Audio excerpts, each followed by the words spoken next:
വൈബ്സിന്റെ പുതിയൊരു എപ്പിസോഡിലേക്ക് ഏവർക്കും സ്വാഗതം. ഇന്നത്തെ കേരളത്തിൽ വളരെയധികം ചർച്ച ചെയ്യപ്പെടുന്ന ഒരു വിഷയമാണ് സ്വർണ്ണ കള്ളക്കടത്ത് കേസ്.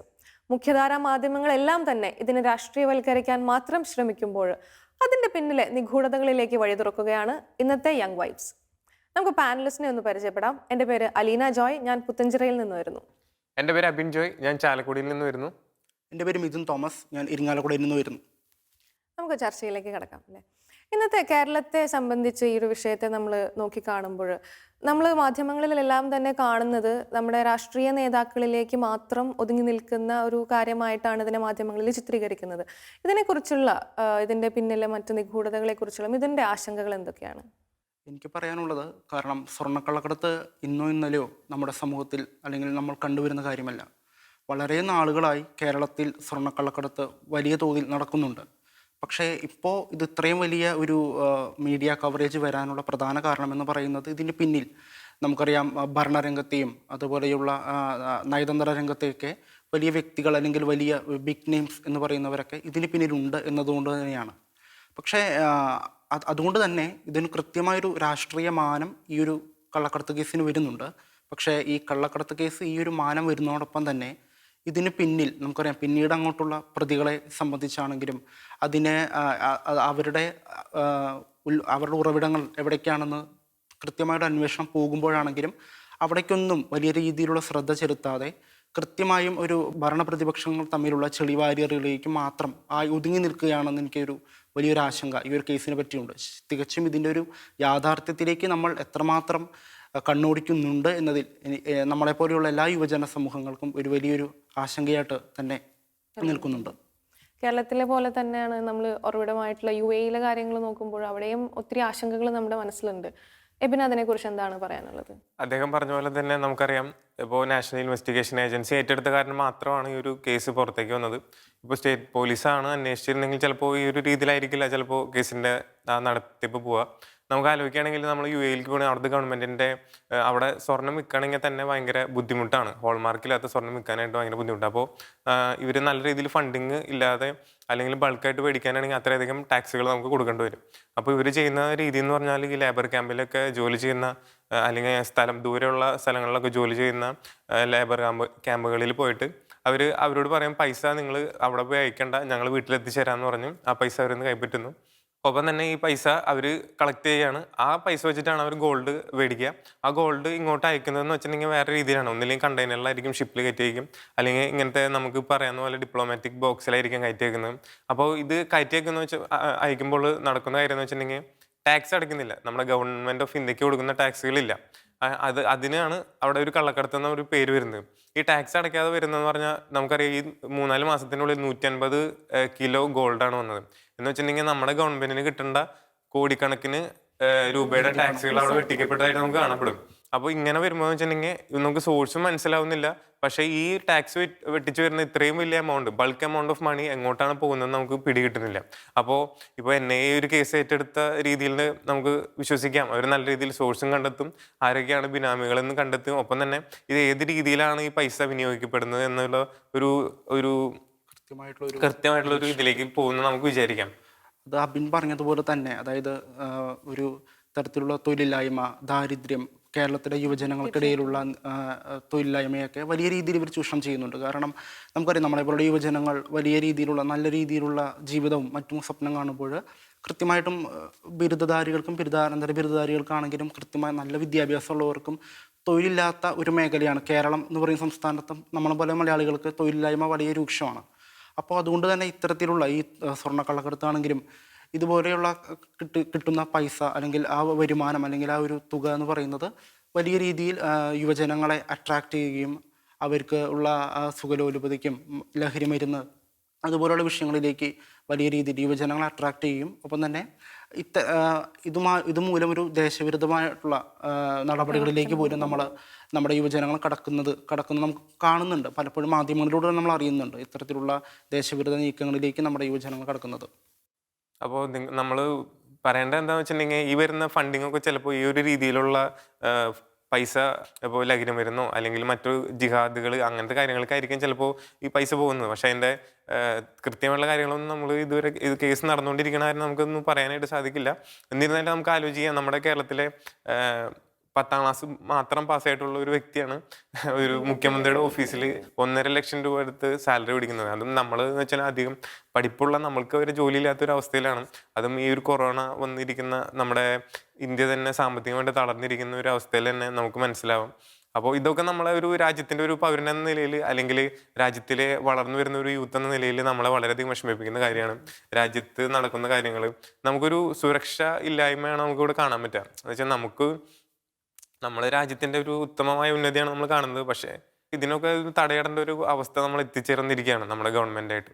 അപ്പോൾ ഈ ഒരു രീതിയിൽ അന്വേഷണം നല്ല രീതിയിൽ പോവുകയാണെങ്കിൽ തന്നെ നമുക്ക് വിശ്വസിക്കാം, എന്നെ വിശ്വസിച്ചുകൊണ്ട് ഈ പൈസ എങ്ങോട്ടാണ് പോകുന്നത്, എവിടെ നിന്ന് വരുന്നവർ കണ്ടുപിടിക്കുന്ന നമുക്ക് വിചാരിക്കാം. കൃത്യമായിട്ട് അന്വേഷണം വരുമ്പോൾ തന്നെ അതിൻ്റെ സത്യാവസ്ഥയിലേക്ക് കടക്കുകയാണ്.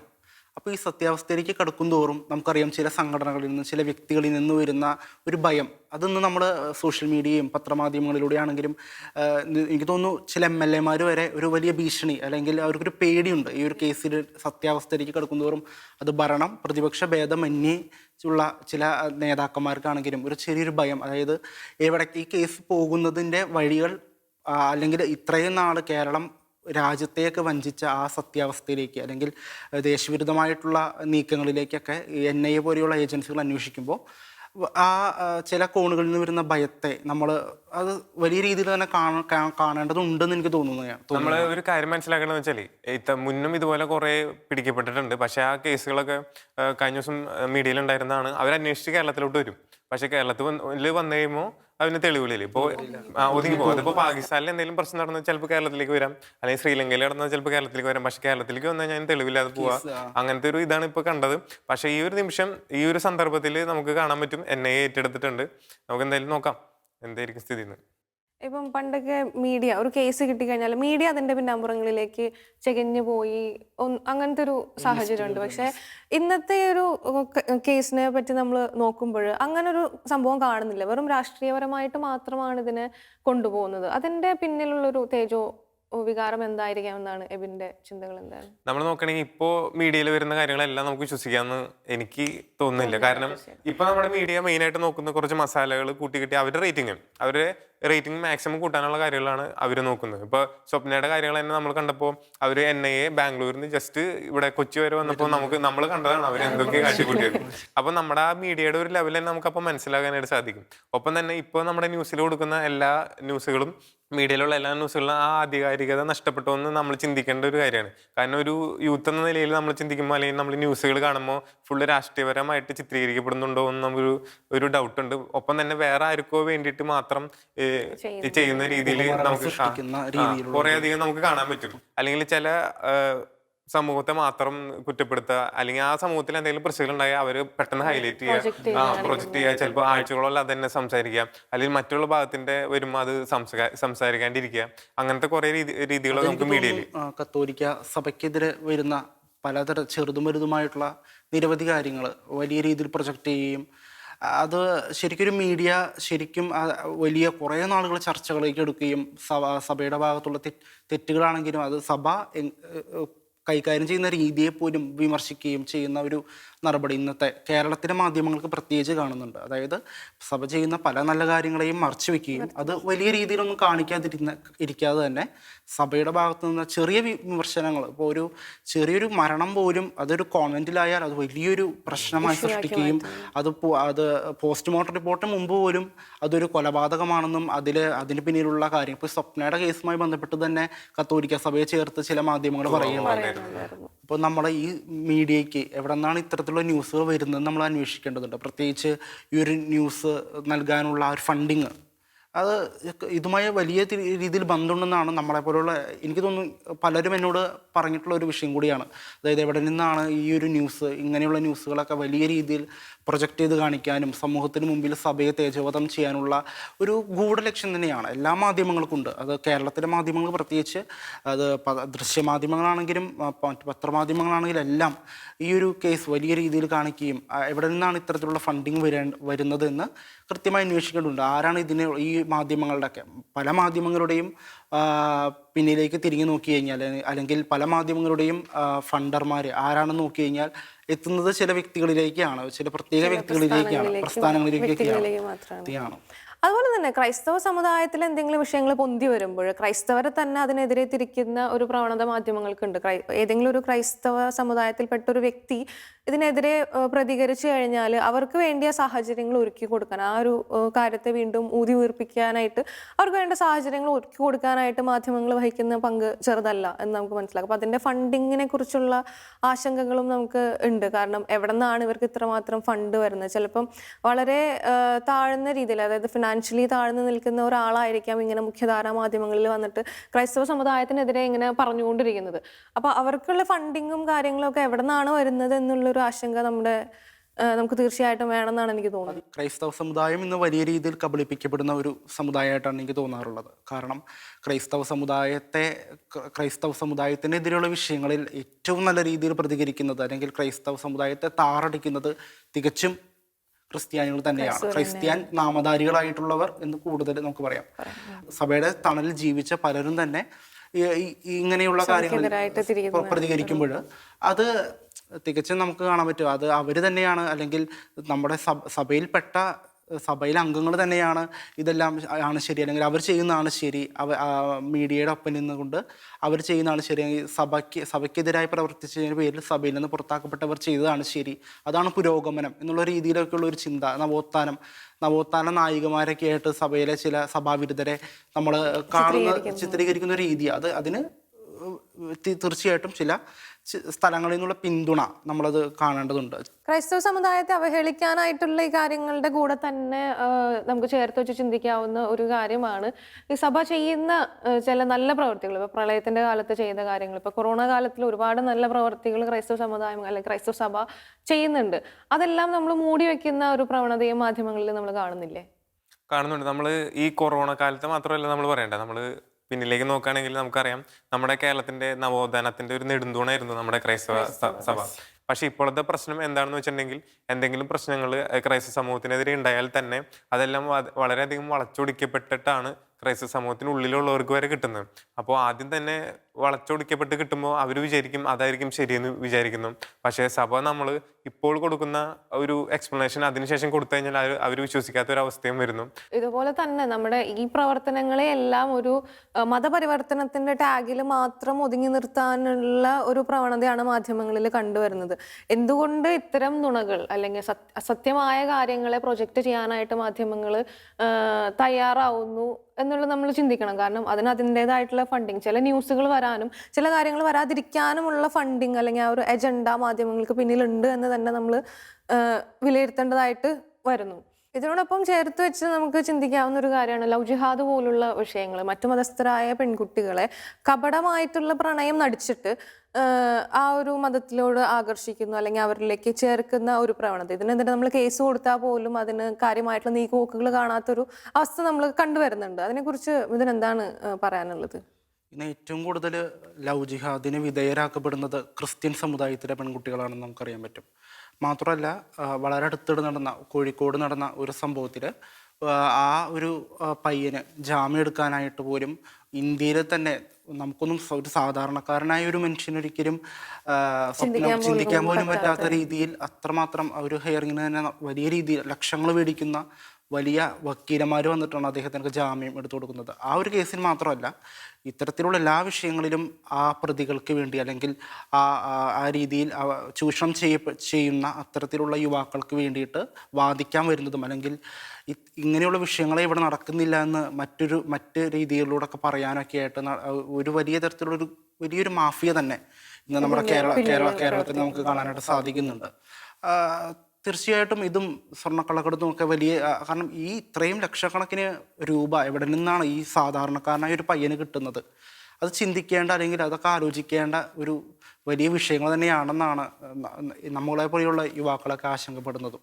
അതിനോട് ചേർത്ത് വെച്ചാൽ നമുക്ക് കാണാനായിട്ട് സാധിക്കുന്ന ഒരു കാര്യമാണ് ഈ ഒരു വിഷയമായിട്ട് നമ്മൾ പോലീസ് സ്റ്റേഷനിൽ പോയാൽ പോലും കാര്യമായിട്ടുള്ള നടപടികൾ അതിനെതിരെ എടുക്കുന്നില്ല. ഇപ്പൊ ഈ അടുത്തൊരു പെൺകുട്ടിയുടെ കാര്യം കേട്ടത് ഇങ്ങനെയായിരുന്നു. അവള് ഇങ്ങനെ ആരോപണങ്ങൾ അല്ലെങ്കിൽ ഇവളുടെ പിന്നിൽ ഇത്തരം പ്രവർത്തനങ്ങൾ വന്നപ്പോൾ പോലീസിൽ അഭയം തേടുന്നു.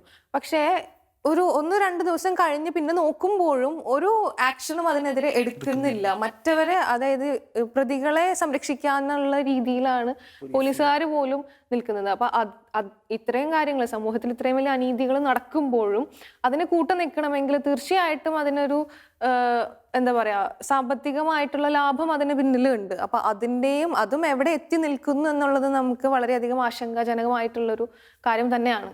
നമ്മുടെ തെരഞ്ഞെടുപ്പ് സമ്പ്രദായത്തെ പോലും സ്വാധീനിക്കാൻ പറ്റുന്ന രീതിയിലുള്ള വലിയൊരു സംഘമായിട്ട് ഇവർ വളർന്നിരിക്കുന്നു. അതുകൊണ്ട് തന്നെ നമ്മൾ ഈ അന്വേഷണങ്ങളൊക്കെ കൃത്യമായൊരു രീതിയിലേക്ക് എത്തിയില്ല എങ്കിൽ ഒരു സാധാരണ ഒരു കേസ് പോലെ തേഞ്ഞു മാഞ്ഞു പറ്റുന്ന, കാരണം അവർക്ക് എല്ലാ രീതിയിലുള്ള ചാലകങ്ങളുണ്ട്. മാധ്യമങ്ങൾ അവരുടെ ഒപ്പമാണ്, രാഷ്ട്രീയം അവരുടെ ഒപ്പമാണ്, ഗവൺമെൻറ്റും എല്ലാ രീതിയിലും അവരുടെ കൂടെ തന്നെയാണ് സഹായിക്കാനായിട്ട് എത്തുന്നത്. നമ്മളൊരു തികച്ചും ഒരു ആശങ്കപ്പെടേണ്ട ഒരു സാഹചര്യത്തിൽ തന്നെയാണ് ഈ ഒരു കേസിനെ നമ്മൾ ചർച്ച ചെയ്യുമ്പോൾ എനിക്ക് തോന്നുകയാണ്. ഇപ്പം ഇതും പറഞ്ഞ പോലെ തന്നെ നമ്മുടെ കേരളത്തിലുള്ള രാഷ്ട്രീയ പാർട്ടികളും ഈ ഒരു കേസിൽ എല്ലാ പാർട്ടികളും ചിലപ്പോൾ ഇടപെട്ടിട്ടുണ്ടോ നമുക്ക് പറയാതിരിക്കാൻ പറ്റില്ല. കാരണം നമ്മൾ നോക്കുകയാണെങ്കിൽ തന്നെ കേരളത്തിൻ്റെ ഉന്നത സ്ഥാനങ്ങളിൽ ഇരിക്കുന്ന മുഖ്യമന്ത്രിയുടെ തന്നെ പ്രിൻസിപ്പൽ സെക്രട്ടറി ആയ ആ ഒരു വ്യക്തിയെ ഇപ്പോൾ സസ്പെൻഡ് ചെയ്തിരിക്കുകയാണ് സർവീസിൽ നിന്ന്. അപ്പോൾ അദ്ദേഹം തന്നെ ആ ഒരു കേസിൽ ഉൾപ്പെട്ടു എന്നാണ് NIA പറയുന്നത്. അപ്പോൾ നമ്മൾ നോക്കിക്കഴിയുമ്പോൾ നമ്മുടെ ആ ഒരു സംവിധാനത്തെ തന്നെ ബാധിക്കപ്പെട്ട വലിയൊരു കേസായിട്ട് അത് മാറുകയാണ്. മുന്നും ഉണ്ടായ പോലെ തന്നെ ഇപ്പോഴും നമ്മുടെ ഭരണത്തെ ചോദ്യം ചെയ്യുന്ന, അല്ലെങ്കിൽ വളർന്നു വരുന്ന യുവത്വം എന്ന നിലയിൽ നമ്മൾ നോക്കുമ്പോൾ നമ്മുടെ ഭരണ പരിഷ്കാരങ്ങൾ വേറെ ലെവലിൽ പോകുന്നു. അത് മറ്റുള്ളവർക്ക് ഒത്താശ ചെയ്യാൻ വേണ്ടിയിട്ട് പോകുന്നു. പക്ഷേ നമ്മൾ വിചാരിക്കുന്ന ഒരു ഭരണം അങ്ങനെയല്ല. നമ്മൾ സ്വപ്നം കാണുന്ന ഒരു ഇന്ത്യ എന്ന് പറയുന്നത് വളരെയധികം നല്ല രീതിയിൽ ഭരണങ്ങൾ നടന്നു പോവുകയും മന്ത്രിമാരും ബാക്കിയുള്ള എല്ലാവരും ജനങ്ങൾക്ക് വേണ്ടി വർക്ക് ചെയ്യുകയും ചെയ്യുക, അങ്ങനെ ഒരു ചിന്തയാണ് നമുക്ക് എല്ലാവർക്കും ഉള്ളത്. പക്ഷേ ഈ ഒരു സന്ദർഭത്തിൽ നമ്മൾ നോക്കുമ്പോൾ വളരെ തികച്ചും വ്യത്യസ്തമായി നമ്മുടെ മനസ്സിന് വളരെയധികം വിഷമം നൽകുന്ന രീതിയിലാണ് നമ്മുടെ ഭരണങ്ങളെല്ലാം കടന്നുപോയിക്കൊണ്ടിരിക്കുന്നത്. അതുപോലെ തന്നെ ഈ ഒരു കേസ് നമ്മൾ വിലയിരുത്തുമ്പോൾ ആദ്യം ഉയർന്നു വന്ന പേരുകളല്ല പിന്നീട് ഉയർന്നു വരുന്നത്. അപ്പൊ ആ ഒരു ട്രെൻഡൊക്കെ നോക്കുമ്പോൾ ഇത് എന്തിലോട്ടാണ് വിരൽ ചൂണ്ടുന്നത് എന്നുള്ളൊരു ആശങ്ക നമ്മുടെ എല്ലാ മനസ്സുകളിലും ഉയർന്നു വരേണ്ടത് തന്നെയാണ്.